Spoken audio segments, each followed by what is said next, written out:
Supergirl Season 5, Episode 10, titled The Bottle Episode. And this episode, as the season premiere, as the mid-series premiere, and it's the first Supergirl episode post-crisis, it's good. Pretty good. I mean, what this episode felt like, as the title says, a bottle episode where nothing really story-wise happens in it, or anything that is that important, really. Except one little thing that happens at the end, which is, I'll talk about the end a little bit later. But it kind of feels it just does feel like, hey, let's have the audience feel comfortable. This is a massive shift, because if you just saw episode 8 to episode 10 and didn't care about Crisis, you're like, whoa, hold on a second, different Earth? Well, I'm saying, what do you mean Earth? What do you mean? Because if people watch Crisis, we all were like, okay, now Supergirl's with the rest of the other Arrowverse characters now, minus Legends because Time Machine. But if you just didn't care about Crisis, just saw episode 8, you would be stumped. You'll be like, how did Lex come back, and how did this and how did that, and all that kind of stuff. So this episode does feel like more of a breather, a bit of like, okay, let's settle things down, after the events of Crisis, and that's what this episode felt.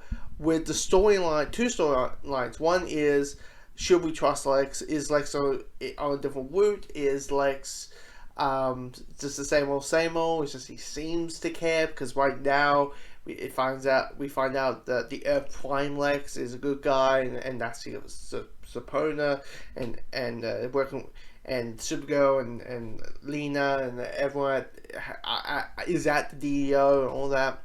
So you got that storyline, but then you got the main storyline dealing with basically probably why it's called the Bottle episode, even though it feels like a Bottle episode, is the Brainiac stuff.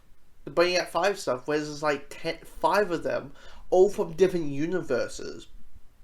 And because the multiverse is no longer there, they are trapped on Earth Prime.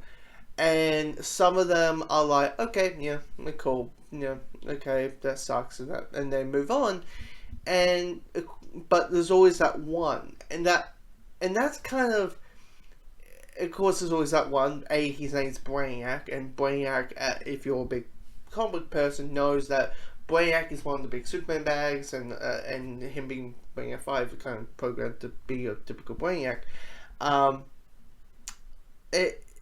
And they kind of do introduce a lot of stuff. They introduce the whole idea of what Brainiac's thing is collector of worlds, and you find out about that Brainiac is not coping that well, and is trying anything they can to have that world, that universe open and restored in a way that suits them. And there's some really good emotional beats, and I'll talk about the spoiler a little bit at the end.